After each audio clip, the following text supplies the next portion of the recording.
El conocimiento prohibido.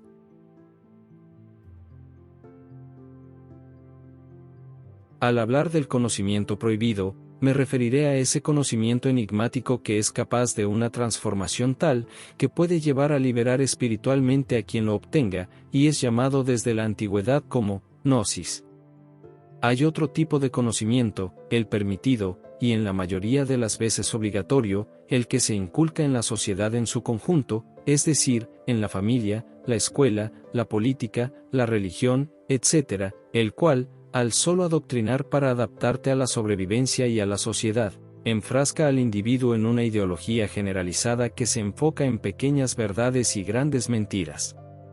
Se crea una prisión invisible de esclavos, que pasa desapercibida por ser el estado normal de existencia de la humanidad, y los temas espirituales forman también parte del monopolio de adoctrinamiento del sistema, dividido en religiones que, al ignorar la gnosis, imponen aún más normas y acciones inútiles, alejando al ser humano de cualquier línea de investigación relevante que lleve al autodescubrimiento, más allá de lo físico, que nos pueda guiar a nuestra divinidad intrínseca. Desde la antigüedad, cuando los portadores del conocimiento prohibido o gnosis han querido darla a conocer, han sido tachados de herejes, locos, disidentes y charlatanes, a la vez que son burlados, perseguidos, torturados, asesinados, crucificados o forzados a ocultarse. No se trata de fanatismo de teorías conspirativas, aunque muchas de esas teorías se deben a la detección de que algunas cosas no son como nos las han informado ni como habitualmente son aceptadas por la mayoría y protegidas por quienes tienen el control de las masas. No se necesita de gran inteligencia, sino de identificar esos prejuicios que nos han otorgado como conocimiento, para descubrir ese camino alternativo que te lleva hacia una comprensión más profunda y congruente de la realidad del ser humano. La gnosis trata del conocimiento de la potencialidad total que se encuentra escondida en el género humano, más allá del cuerpo físico y de la psique o alma, me refiero al espíritu. Habitualmente, al hablar de temas espirituales lo relacionamos con las religiones, las cuales dicen poseer el conocimiento o gnosis de esos enigmas. El problema es la interpretación que se les da a todos ellos, acomodándolos y manipulándonos para mantener el secreto de ese conocimiento prohibido, y comenzaré a revelarlo a continuación. Para iniciar con esto iremos al principio, a esa parte donde todas las cosas fueron hechas y la evolución llegó gradualmente hasta la creación de la humanidad. Muchas culturas coinciden en sus relatos de la creación atribuidas a un Dios creador, el mismo que después destruye a su creación por medio de un diluvio. Describen un Dios vengativo, colérico, inseguro, indeciso y celoso que pide obediencia, adoración y sacrificios, ordena destruir otros pueblos, asesinar a sus pobladores, incluyendo mujeres y niños, robarles sus cosas de valor, entre otras cosas que no lo hacen diferente a un hombre malvado y sin consideración por el prójimo. Exploraremos a fondo a este personaje creador por medio de la Biblia, la cual en realidad, salvo pequeños cambios, es una copia de los escritos de Babilonia y Egipto. Para introducirnos en la gnosis, hay que partir del supuesto lógico de que una entidad tan malvada como la antes descrita, no puede crear algo bueno. Por lo tanto, todo lo que él creó, los cielos y la tierra, los animales, el tiempo, el espacio, la materia, y ese aliento de vida que se describe en Génesis 2:7, son malos.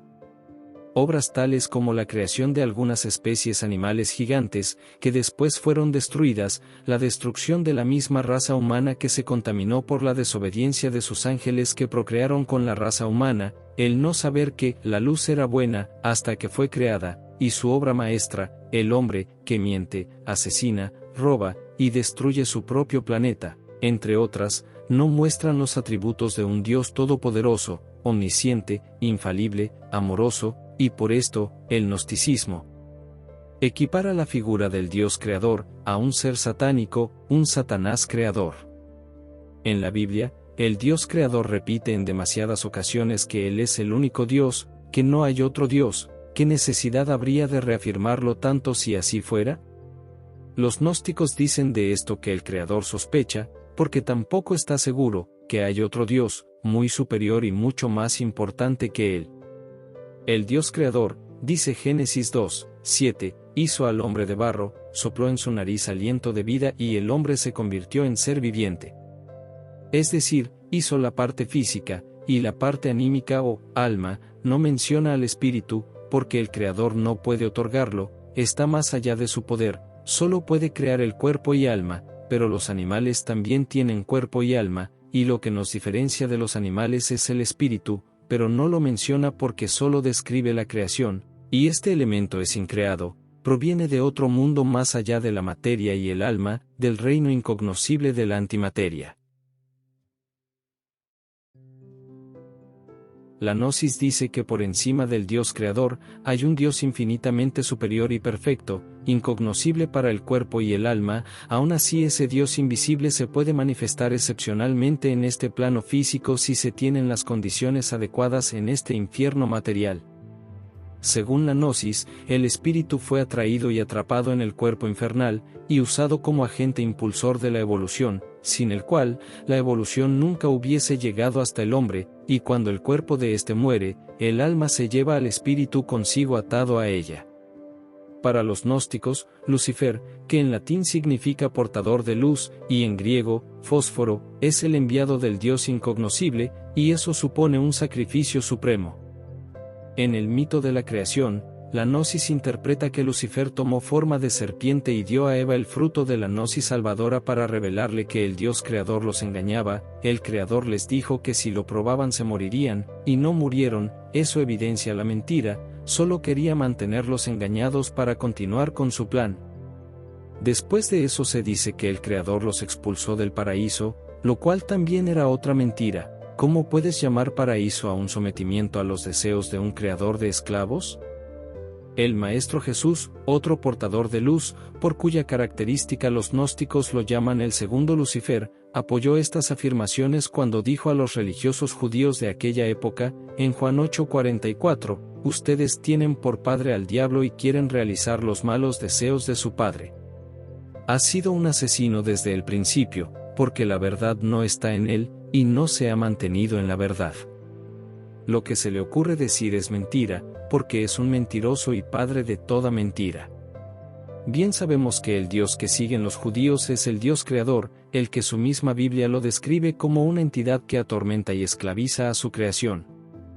Hay varios escritos que describen la Gnosis de manera diferente a la aquí planteada, y es que ha habido muchos supuestos conocedores de este secreto que en verdad no entienden lo que es, y al intentar interpretarlos filtrado por su previo conocimiento erróneo con mucha influencia de la tradición, tergiversan y sacan de contexto las ideas primordiales, y en otras ocasiones con toda la intención de ridiculizar a la verdadera enseñanza, presentan una falsa Gnosis. Continuando con el escrito de la creación, se relata que Caín el malo, mató a Abel el bueno. El gnosticismo sostiene que Caín era hijo de la serpiente, que fecundó a Eva con su aliento. Caín era hijo del espíritu, tenía naturaleza espiritual, en cambio Abel era hijo solo de la carne, de Adán y Eva. Abel ofrecía sacrificios animales porque a su creador le gustaba el olor a sangre y carne quemada, así como la tortura de los seres vivos. En cambio Caín ofrecía vegetales, frutos y semillas, sin causar sufrimiento a ninguna especie, pero no de buena gana. El espíritu contenido en su interior le decía que no tenía por qué obedecer, él no pertenecía a este mundo. Viendo más allá de lo que los seguidores del Creador repiten, más allá de ese velo que oculta el verdadero significado de esta historia, tenemos que Caín mató a Abel, lo que representa el desprecio del espíritu hacia el cuerpo en que se encuentra atrapado contra su voluntad, el aborrecimiento por este mundo impuro plagado de mandamientos abusivos, injustos y absurdos. Si has sentido lo mismo que Caín, el darte cuenta que la descripción y órdenes de tu Creador no demuestran ese Dios de amor que describen los verdaderos maestros de este conocimiento, se debe a esa misma chispa del Espíritu, a tu naturaleza eterna, increada, que de manera sutil te invita a buscar esta enseñanza oculta, como menciona Jesús en Mateo 7, sigue buscando y encontrarás, y en otra parte dice, esa es la puerta estrecha, y muy pocos la hallan. Obviamente la opinión común no es esa puerta estrecha, sino una puerta muy amplia donde todos avanzan hacia la perdición. Dice el libro de Génesis que Caín fue maldecido y desterrado, al igual que la serpiente, como castigo del Dios creador, pero para el gnóstico esto es un honor, ¿Quién quiere servir a un Dios de esa naturaleza? ¿Quién desea ser esclavo de un ser satánico? La Biblia dice que fue el Creador quien lo desterró, pero la realidad es que Caín se liberó a sí mismo, recuperó esa libertad, continuó viviendo en este mundo sin ser de este mundo. Su cuerpo y su alma impuros, fueron divinizados por el Espíritu y ya no pertenecen al demiurgo. Su cuerpo, alma y espíritu se han convertido en una sola cosa, indestructible, inmortal y eterna.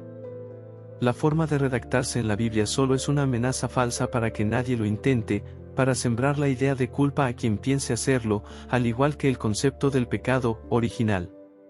Lo anterior, muchas otras corrientes místicas, de maestros iluminados, han tratado de comunicarlo, como es el caso de la siguiente parábola. Había un mago muy rico que tenía muchísimas ovejas. Pero al mismo tiempo este mago era muy tacaño. No quería contratar pastores ni tampoco construir una cerca en torno a los pastos en los que pasían sus ovejas.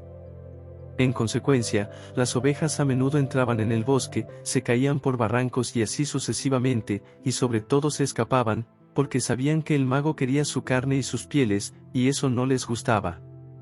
El mago al fin encontró un remedio. Hipnotizó a sus ovejas y les sugirió, para empezar, que eran inmortales y que no se les hacía ningún daño cuando se las desollaba, sino que, por el contrario, eso era muy bueno para ellas e incluso agradable. En segundo lugar les sugirió que el mago era un buen amo que amaba a su rebaño tanto que estaba dispuesto a hacer cualquier cosa por él. El mago sugirió a sus ovejas que no eran ovejas en absoluto. A algunas de ellas les sugirió que eran leones, a otras que eran águilas, a otras que eran hombres y a otras que eran magos. Después de esto se acabaron todas sus preocupaciones concernientes a las ovejas. Nunca volvieron a escaparse, sino que esperaban calladamente el momento en que el mago requería su carne y sus pieles. Como puedes notar, ese mago es el Creador, que hipnotiza a sus ovejas, es decir, a la humanidad, por medio de la tergiversación de las Escrituras y haciendo que las religiones y la sociedad lo repitan hasta que no lo dudes, llamando a lo malo bueno, y a lo bueno malo, como está escrito en Isaías 5:20. Casi todas las religiones, aun con algunas manipulaciones, contienen en su profundidad el conocimiento prohibido, por ejemplo, el florecimiento del Islam son los sufíes, y el de los judíos los cabalistas. Antes de ese florecimiento espiritual está la identificación con el cuerpo y la mente, es decir, la hipnosis del mago, de la sociedad, de las religiones. El florecimiento es el descubrimiento de que somos espíritu, ligados a un alma y habitando un cuerpo de carne.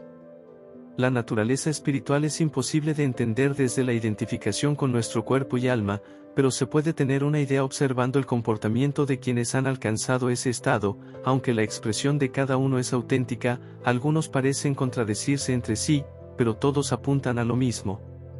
Jesús fue llevado a su crucifixión sin resistencia de su parte. Sócrates tomó el veneno emocionado por experimentar que se sentía en la muerte del cuerpo físico y poder dejar esa enseñanza a sus discípulos. Al místico sufí Mansor, primero le cortaron las piernas, estando vivo, y después las manos. Después le arrancaron la lengua y le sacaron los ojos, y seguía vivo.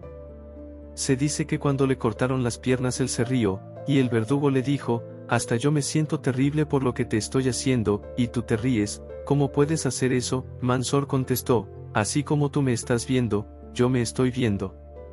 ¿Y cuál fue el grave delito de todos ellos? Haber revelado ese conocimiento prohibido que habían redescubierto. Mansor decía: soy Dios, esa revelación es el secreto mejor guardado en este mundo.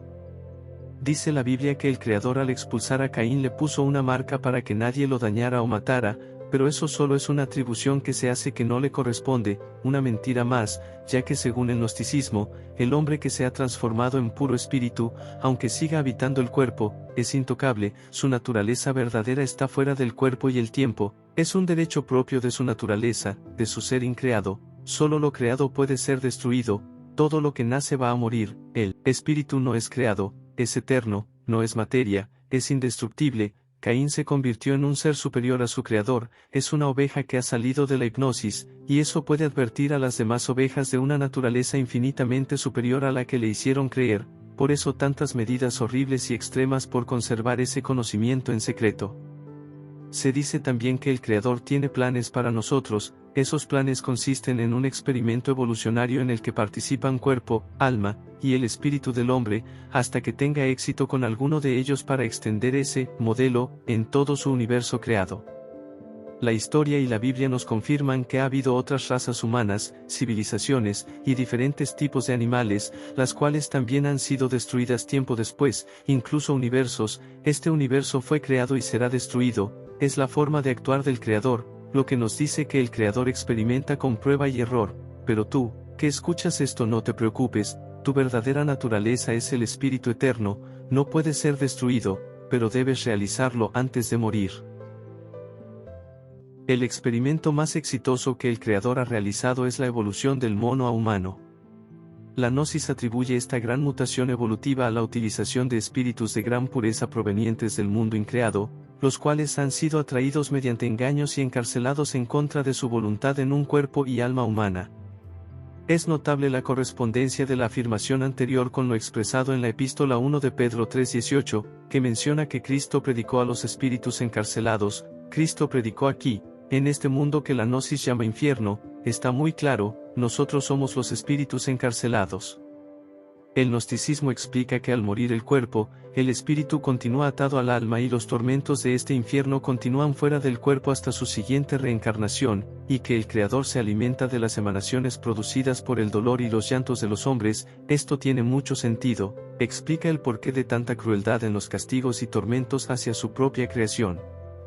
Hubo un gran maestro gnóstico, del siglo III después de Cristo, llamado Mani, otra víctima de los sacerdotes del Creador. La versión más conocida dice que Mani fue despellejado vivo y mantenido con vida durante 26 días, y su piel rellenada con paja y exhibida en las puertas de la ciudad como advertencia para quienes enseñen cosas que puedan truncar los planes del Creador. Y por si eso fuera poco, tenemos muchos más castigos para quienes se rehúsen a someterse a una condición de esclavos del Creador. En la misma Biblia se pueden leer los castigos a Adán y Eva, el diluvio, Sodoma y Gomorra, las plagas de Egipto, la Torre de Babel, la crucifixión de Jesús, y muchas más. De esta manera, se infunde miedo a los esclavos, los hace más obedientes y sumisos, y hace que se cuestionen muchas veces antes de buscar el verdadero conocimiento por sí mismos. Para los gnósticos, todo lo que está en los libros sagrados de las religiones no es la palabra del Dios verdadero e incognoscible, sino la del Dios creador o demiurgo. Además de las medidas extremas de castigos físicos, el demiurgo, que significa creador en griego, introduce sus engaños en la cultura, la política, películas, programas informativos, libros y más, insertando de esta manera una herramienta más que acentúa la hipnosis colectiva por medio del primado negativo. El término, primado negativo, se deriva de dos palabras, primado, que se refiere al procesamiento previo de información, y negativo, que implica que la información procesada previamente está siendo inhibida o negada. Esta estrategia es muy utilizada en películas, de modo que si experimentas un caso similar al de las escenas, no lo podrás contar porque serás ridiculizado, tachado de loco o fantasioso. Te dirán que eso fue sacado de una película. Incluso puedes tratar de convencerte a ti mismo que eso no es real, aun cuando lo has comprobado con tus sentidos. Con toda esta confusión, el hombre difícilmente puede saber lo que es bueno o malo, real o falso. Eso ya está establecido, alguien más lo decidió por nosotros, y decir lo contrario resulta, en el mejor de los casos, en condenaciones y rechazos por parte de la gran mayoría que conforma esta sociedad bajo la hipnosis colectiva del demiurgo, quienes llaman luz a la oscuridad, y oscuridad a la luz verdadera. Llaman, bien, a todo lo satánico proveniente del demiurgo, y a todo lo que proviene del Dios incognoscible lo llaman mal, haciendo que la mayoría de seres humanos pasen su vida luchando a favor del mal verdadero. De modo que si la luz del Dios infinito descendiera sobre ellos, solo verían oscuridad. Sus ojos son tan impuros y cegados por mentiras y prejuicios que no están aptos para percibir una luz de tal naturaleza. Para ellos sería una oscuridad terrorífica. El gnosticismo dice que si no puedes liberar tu espíritu por tu propia cuenta, los espíritus se liberarán cuando el Creador decida terminar su creación, pero para eso tal vez falten millones de años. Mientras tanto seguirá tomando demasiadas precauciones para que no se sepa lo que a él no conviene, eliminando todo hombre, libro, o cualquier otro medio que intente comunicar este secreto. Otra manera de ocultar el secreto a plena vista es manipular la verdad, como atribuirse al Creador las características del Dios incognoscible. De esta manera nadie buscará a un Dios superior al Creador, el Dios Creador será todo lo que existe, y los atributos de maldad, ineptitud, crueldad y mentira son atribuidos a un Satanás que no es el Creador, sino otro aparte de él. A ese atribuyen los genocidios, guerras, sacrificios, esclavitud, conspiraciones, rituales, la exigencia de adoración, pactos, etc. Pero vemos claramente que todas esas características que atribuyen a Satanás, son las mismas del Dios creador de la Biblia y de otros escritos considerados sagrados. De esta manera tenemos a un Dios creador bueno, y a un Satanás malo. El Dios incognoscible queda en el olvido, no existe en esta doctrina. Además de lo anterior, se tuvo que tergiversar la idea de Lucifer, el portador de luz, el enviado del Dios Supremo para salvar a los hombres, equiparando su figura a la de Satanás. La Gnosis llama a Cristo, el segundo Lucifer, por ser un portador de luz, así que nuevamente hay que manipular la figura de este maestro añadiendo que vino a cumplir la ley de su padre, pero en realidad, Jesús no guardaba la ley. La misma Biblia dice que los religiosos judíos le reclamaban que no respetaba el día de reposo, y quien falta a un solo mandamiento falta a la ley completa. El espíritu es libertad, los mandamientos son esclavitud. Jesús era libre, no esclavo, él era superior al Creador, no tenía por qué someterse a él. El Creador, para justificar la imperfección de la creación, atribuye su perversión al hombre y Lucifer, responsabiliza a ellos por su ineptitud, dice que sus pecados y su intervención son la causa. Para la Gnosis, el único pecado original que existe, o caída del hombre, es la caída del espíritu eterno en el mundo de la materia. Más allá de los debates de si el Dios creador existe o no existe, o si, como dice Nietzsche, Dios ha muerto, se encuentra la posición gnóstica: el Dios creador existe, pero debe ser eliminado por el hombre. En la Gnosis, esta eliminación se inicia con la transmisión del conocimiento, llamado iniciación, y esta es descrita como una experiencia similar a la de haber sido alcanzados por una especie de rayo, en medio de la ceremonia, lo que produce un cambio radical en el aspirante, y su vida no vuelve a ser la misma. Hay dos tipos de iniciaciones: la iniciación gnóstica, la de la mano izquierda, que es la realización del espíritu, hacia el incognoscible, la separación total y absoluta con el demiurgo, que es llamado aquí el gran demonio, y deberá ser resistido, rechazado y excluido para siempre. El recuerdo y el impacto de la iniciación le darán fuerzas al iniciado para no retroceder jamás ni olvidar su meta. Aquí se procura un agrandamiento del yo, y una acumulación de poder para acercar al espíritu. Sostienen que si no existe el yo, el espíritu no puede manifestarse, y renunciar al yo, es renunciar al espíritu. Se dice que la iniciación es una experiencia de conocimiento que aporta la realidad espiritual. Hay una segunda y tercera iniciación, cada una aportando diferentes cambios. En la tercera, su transmutación queda finalizada. Elaine Pagels, gran erudita del gnosticismo, describe que en los evangelios gnósticos, se describe que en la iniciación, el aspirante toma conciencia de que antes adoraba y servía al demiurgo, a quien hasta ese momento había confundido con el verdadero Dios. Durante la ceremonia de iniciación, el aspirante se dirige al demiurgo declarando su independencia con respecto a él y a su creación, comunicándole que ya no pertenece a su esfera de autoridad y que ha trascendido todo eso. Ha quedado fuera de todo, menos de su espíritu. En la Gnosis, también existe la autoiniciación, para lo cual se recomienda, por la noche, estando acostado y listo para dormir, repetir mentalmente lo siguiente hasta quedarse dormido: quiero separarme del Dios creador y de su creación, quiero separarme de la materia y del tiempo, quiero separarme de mi cuerpo y de mi alma, quiero unirme a mi espíritu, quiero que se libere mi espíritu, quiero ser mi espíritu, yo soy mi espíritu. En estos casos, la iniciación se lleva a cabo en los sueños, en otras dimensiones del mundo creado. Algunas iniciaciones pueden ser en sueños y otras en el plano físico, no hay una regla para eso. La otra iniciación, según la Gnosis, es la iniciación de la mano derecha, que es la realización del alma, hacia el Creador, en la que se induce a un vacío. Según la Gnosis, ese vacío es llenado por el Creador, fundiendo la conciencia individual en la conciencia una, la cual representa para ellos la disolución en el demiurgo, por la renunciación del yo, disolviéndose en aquel que lo creó. Ahora podemos redefinir lo que somos como humanidad. Somos espíritus eternos e increados, aprisionados en la materia y el alma.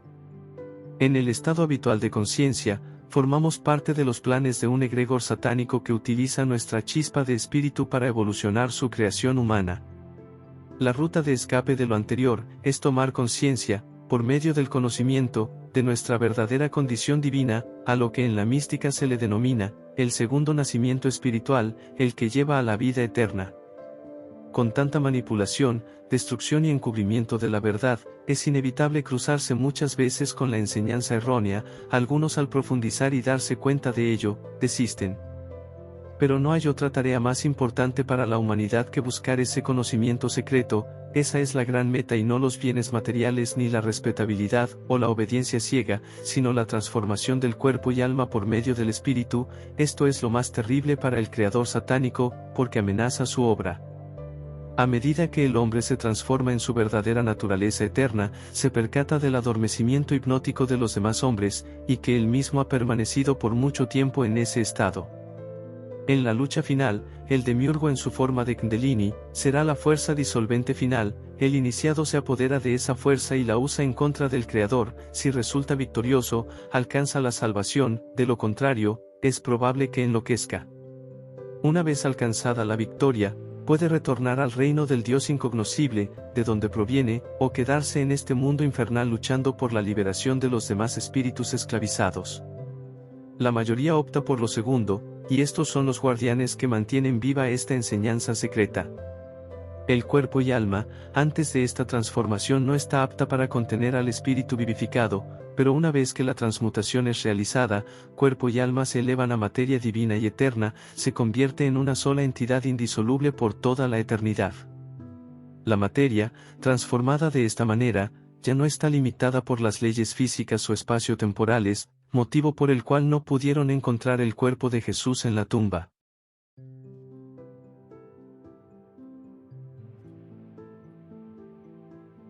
Gnosis primordial, gnosis primigenia, gnosis eterna.